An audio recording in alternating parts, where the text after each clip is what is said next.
तो भाई बात करते हैं आज के साउथ अफ्रीका और न्यूजीलैंड के मैच में साउथ अफ्रीका क्यों हार गई। क्यों भाई साहब साउथ अफ्रीका आखिरी में आकर या नॉकआउट मुकाबलों में आके वो खेलना ही भूल जाते हैं भाई। उनको जो गेम अवेयरनेस होती है उसका कुछ पता ही नहीं चलता।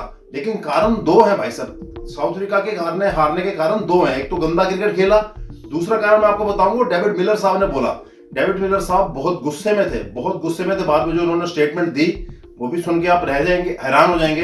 बात तो ठीक बोली उन्होंने, बात बिल्कुल 100% ठीक थी। आईसीसी की बहुत बड़ी गलती है, अब उसको सुधारा जा सकता था। और एक देखो गलती के कारण एक टीम चैंपियन ट्रॉफी से बाहर हो गई।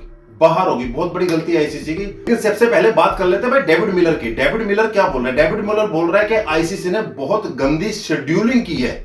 ऐसी शेड्यूलिंग आप नॉकआउट्स मुकाबले में या चैंपियन बड़े मुकाबले में एक टीम के लिए नहीं कर सकते। आपको पता है कि न्यूजीलैंड और इंडिया का जो लास्ट लीग मैच हुआ, उस लीग मैच के दौरान फैसला होना था कि इंडिया ने ऑस्ट्रेलिया के साथ सेमीफाइनल खेलना है या साउथ अफ्रीका के साथ खेलना है। अगर इंडिया हार जाती तो साउथ अफ्रीका के साथ खेलती, और अगर इंडिया जीत गई तो उसने ऑस्ट्रेलिया के साथ खेलना था 4 तारीख को। अब क्या हुआ, दोनों टीमें ऑस्ट्रेलिया भी और साउथ अफ्रीका दोनों ने उड़ान भरी कराची से दुबई के लिए। क्या भाई इंडिया का मुकाबला देखेंगे, क्या फैसला आएगा, उसके बाद अपने घर वापस भागेंगे। लेकिन वहां पे इंडिया ने न्यूजीलैंड को हरा दिया और पूल में टॉप किया।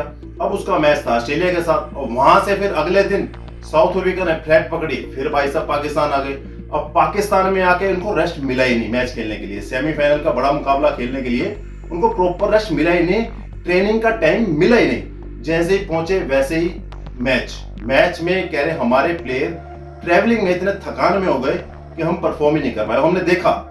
हमने देखा कि साउथ अफ्रीका के बॉलर्स थके लग रहे थे।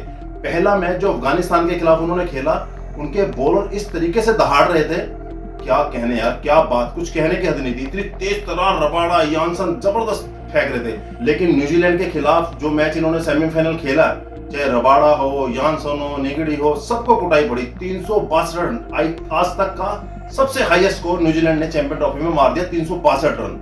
अब 362 रन अगर पड़े हैं तो इसका मतलब बॉलर्स को कुटाई बहुत हुई है। तो मिलर कह रहे हैं कि हमारे बॉलर्स को रेस्ट ही नहीं मिला, प्रैक्टिस का टाइम ही नहीं मिला इतने बड़े मुकाबले के पहले। कह रहे इस मुकाबले को आप एक दिन डिले कर सकते थे। 4 को इंडिया ने सेमीफाइनल खेला, 5 का रेस्ट रखते, 6 को करते, ताकि हम दुबई से आने के बाद यहाँ पर एक दिन प्रैक्टिस करते, इत्मीनान से अपना रेस्ट करते, उसके बाद सेमीफाइनल के लिए जाते। कह रहे हमें टाइम ही नहीं मिला प्रैक्टिस करने का।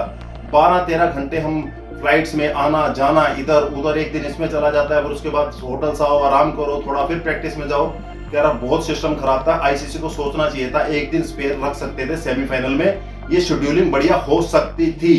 बात तो बिल्कुल ठीक है, आईसीसी एक गैप दे सकता था, क्योंकि फाइनल में अभी 3 दिन पड़े हैं। अगर 6 को भी अगर ये सेमीफाइनल दूसरा करवाते, 7, 8 2 दिन उसमें होते, 9 को सेमीफाइनल हो जाता, कोई दिक्कत ना होती। लेकिन आईसीसी ने शेड्यूलिंग गलत की, जिसके चक्कर डेविड मिलर कह रहे हैं हम शेड्यूलिंग की वजह से मैच हार गए। लेकिन बात तो ये भी है कि जब 362 रन का टारगेट आप चेज करने जा रहे हैं, तो आपके ओपनर क्या कर रहे हैं? आपको कम से कम पहले पावर प्ले में 7 से 8 रन रेट के साथ स्कोर बनाना था, 70-80 रन 10 ओवर में खड़े करने थे। लेकिन टेम्बा बुमराह बहुत स्लो खेला, बहुत स्लो करता।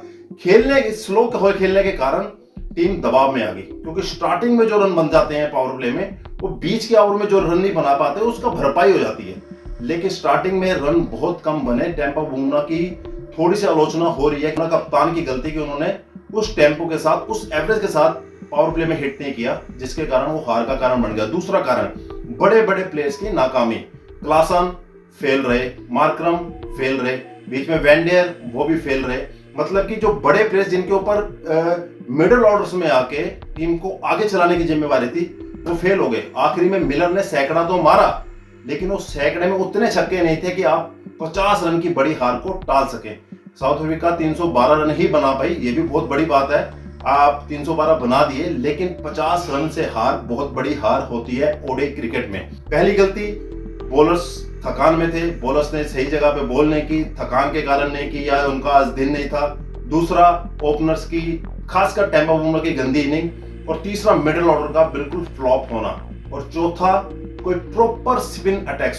सिर्फ केशव महाराज ही थे जो स्पिन कर सकते थे। आपको पता होना चाहिए कि आप एशिया कंट्री में जा रहे हैं, तो कम से कम 2 या 3 स्पिनर्स आपके पास होने चाहिए थे। ऐसे प्रॉपर स्पिनर होने चाहिए थे जो दबाव बना सके, न्यूजीलैंड की टीम 4-4 स्पिनर्स के साथ खेल रही है जैसे इंडिया खेल रही है। तो ये बहुत बड़ा फर्क रहा। टीम सिलेक्शन, बैड परफॉर्मेंस और शेड्यूलिंग साउथ अफ्रीका को मार गई। ये डेविड मिलर खाब का कहना है। आपको क्या लगता है कि साउथ अफ्रीका क्यों मैच हार गई? आप कमेंट्स करके जरूर बताना।